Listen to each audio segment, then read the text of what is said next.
English vocabulary और ख़ास करके हम फ्रेज़ल वर्ब्स के बारे में जान रहे हैं और उसे याद कर रहे हैं। फ्रेज़ल वर्ब से आपकी इंग्लिश एडवांस हो जाती है।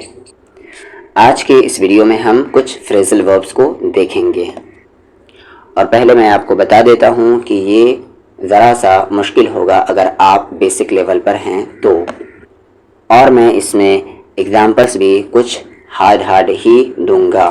पहला फ्रेज़ल वर्ब है यहाँ पर। फ्रेज़ल वर्ब यानी कि कुछ अल्फाज मिल जाए और उसके माना बज़ाहिर कुछ और हो, यानी देखने में कुछ और लगे लेकिन माना कुछ और हो, तो उसे हम फ्रेज़ल वर्ब्स कहते हैं। एग्जाम्पल मैंने आपको बार बार दिया है। गिव मतलब क्या होता है? देना, और अप लगने से उसका मीनिंग क्या हो जाता है? गिव अप, हार मान जाना।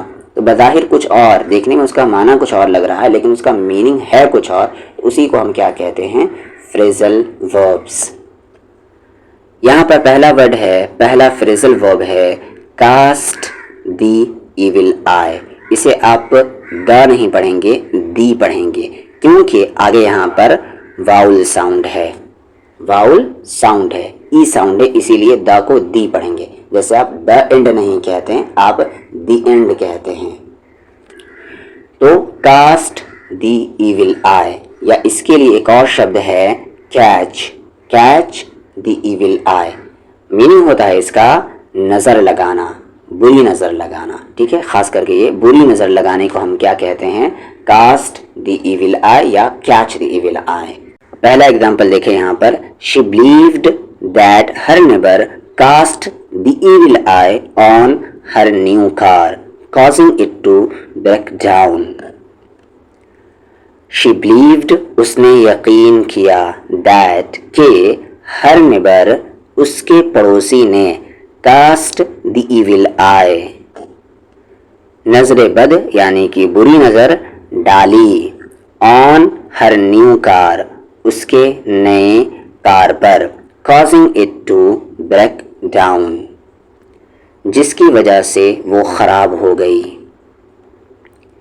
The old woman warned us not to show off our success as someone might cast the evil eye on us. बुरी औरत ने हमें खबरदार किया कि हम अपनी कामयाबी को जाहिर ना करें, क्योंकि कोई हमारी तरफ नजर बद डाल सकता है। After the baby was born, the family performed a ritual to protect him from being cast the evil eye. बच्चे की पैदाइश के बाद खानदान ने उसकी नजर बद से हिफाजत के लिए एक रस्म अदा की। तो 3 एग्जाम्पल्स आपने देख लिए। तो कास्ट द इविल आई या कैच द इविल आई का मतलब क्या होता है? बुरी नज़र लगाना, और इस तरीके से आप सेंटेंसेस में इस्तेमाल करते हैं। अगला वर्ड है यहाँ पर फॉर द टाइम बीइंग। इसका मीनिंग होता है फिलहाल के लिए या तब तक के लिए। फॉर द टाइम बीइंग, फिलहाल के लिए। फॉर द टाइम बीइंग, फिलहाल के लिए। We will stay at a hotel, हम एक होटल में ठहरेंगे, रुकेंगे। Until our house is ready, जब तक कि हमारा घर तैयार नहीं हो जाता। इफ़ दिस गोज़ ऑन, अगर ऐसा चलता रहा, अगर ऐसा ही चलता रहा, अगर ये चलता रहा, इसके लिए हम क्या बोलते हैं? If this goes on. If this goes on, अगर ऐसा ही चलता रहा, the situation will only get worse, तो सूरत हाल सिर्फ बदतर होगी, यानी कि सिचुएशन ख़राब हो जाएगी। इफ़ दैट्स द केस, या इफ़ इट इज़ सो, या इफ़ सो, इन तीनों का मीनिंग होता है अगर ऐसी बात है तो, अगर ये बात है तो, अगर ऐसा है तो। इफ़ दैट्स द केस, अगर ऐसी बात है तो, we should reconsider our plans, तो हमें अपने मंसूबों पर, अपने प्लान्स पर दोबारा गौर करना चाहिए। गौर करना यानी कि reconsider. In memory of, in memory of का मीनिंग होता है कि याद में। वी गैदर्ड हेयर, हम यहाँ जमा हुए हैं टुडे, आज। इन मेमोरी ऑफ की याद, अब किसकी याद? आगे नाम लेंगे। Our beloved friend, who passed away last year. फिर से मैं पूरा बोल देता हूँ. We gathered here today in memory of our beloved friend who passed away last year. हम आज यहाँ अपने प्यारे दोस्त की याद में जमा हुए जो पिछले साल वफ़ात पा गए. At first sight यानी पहली नज़र में. At first sight the painting seemed simple, but upon closer inspection it revealed intricate details. पहली नज़र में ये पेंटिंग सादा लग रही थी, लेकिन करीब से देखने पर उसमें पेचीदा तफसीलात सामने आईं. अगला फ्रेजल वर्ब है दैट्स इनफ यानी बस बाकी है, बस काफ़ी है, बस काफ़ी है. That's enough.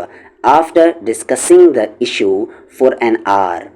एक घंटे क्या कहते हैं बहस करने के बाद, मसले पर एक घंटे बहस करने के बाद आई फाइनली सेड मैंने आखिरकार कहा दैट्स इनफ बस काफ़ी है. We need to make a decision now हमें अब फैसला करना है. फ्रॉम फार एंड वाइड दूर दूर से. People came from far and wide to attend the festival and celebrate together. लोग दूर दूर से मेले में शिरकत करने और मिलकर जश्न मनाने आए.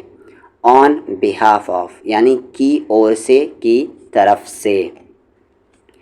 On behalf of the entire team पूरे टीम की तरफ से. I would like to thank you for your support मैं आपका शुक्रिया अदा करना चाहता हूँ. यहाँ पर एनीथिंग एल्स और कुछ यानी कि आपने किसी को कुछ दिया और उससे और आप पूछना चाहते हैं कि और कुछ. एनीथिंग एल्स और कुछ लोगे एनीथिंग एल्स. कोई बात नहीं. अगर आपको कहना है कोई बात नहीं तो नेवर माइंड कोई बात नहीं. किसी ने कुछ गलती कर दी, आपने कहा कि कोई बात नहीं तो नेवर माइंड. आगे और कुछ नहीं कहना चाहते कि और कुछ नहीं लूँगा तो नथिंग एल्स. आगे जब कहना हो कि भरोसा रखना या निश्चिंत रहना उसे हम क्या कहते हैं रेस्ट अश्योर्ड. रेस्ट अश्योर्ड यानी कि भरोसा रखना. ये तीनों आप अकेले इस्तेमाल कर सकते हैं, इसीलिए इस पर मैं एग्जांपल नहीं दूंगा. आगे आउट ऑफ साइट यानी कि निगाह से परे या नज़र से दूर. वो अपनी ज़ाती ज़िंदगी को मीडिया से दूर रखना पसंद करता है. He prefers to keep his personal life out of sight from the media. Feel like यानी कि दिल कर रहा है, और फेल्ट लाइक पास्ट की बात है, दिल कर रहा था. और डोंट या डजंट फील लाइक मन कर रहा है, लेकिन ये नेगेटिव में बात होगी, और यही नेगेटिव अगर पास्ट में चली जाए तो डिडंट फील लाइक हो जाएगा. एक एग्जांपल इस पर मैं दे देता हूँ और बाकी आप पास्ट में पास्ट का नेगेटिव और प्रेजेंट का नेगेटिव आप ये खुद से बना लें. फील लाइक यानी कि दिल कर रहा है या मन कर रहा है.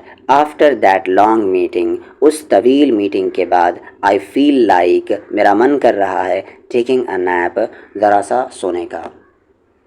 जब भी आपको कहना है कि किसके कहने पर, किसके हुक्म पर, तो एट हुज बेहेस्ट.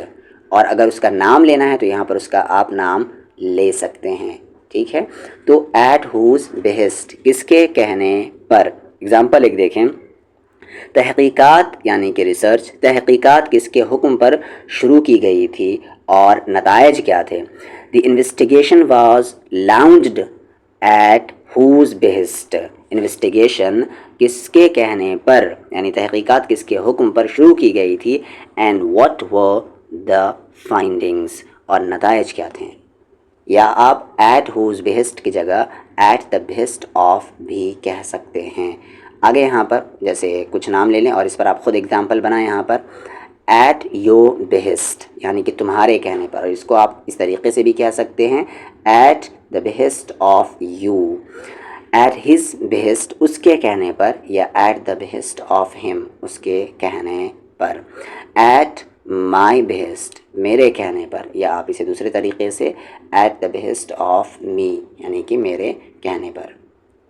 नाम ले सकते हैं कोई. एट राम्स बेहेस्ट राम के कहने पर, या एट माई ब्रदर्स बेहेस्ट मेरे भाई के कहने पर, या दूसरे तरीके से at the behest of my brother. यहाँ पर अपॉस्ट्रॉफी एस के ज़रिए बनाया गया और यहाँ पर ऑफ कंस्ट्रक्शन के ज़रिए. दोनों का मीनिंग एक ही है.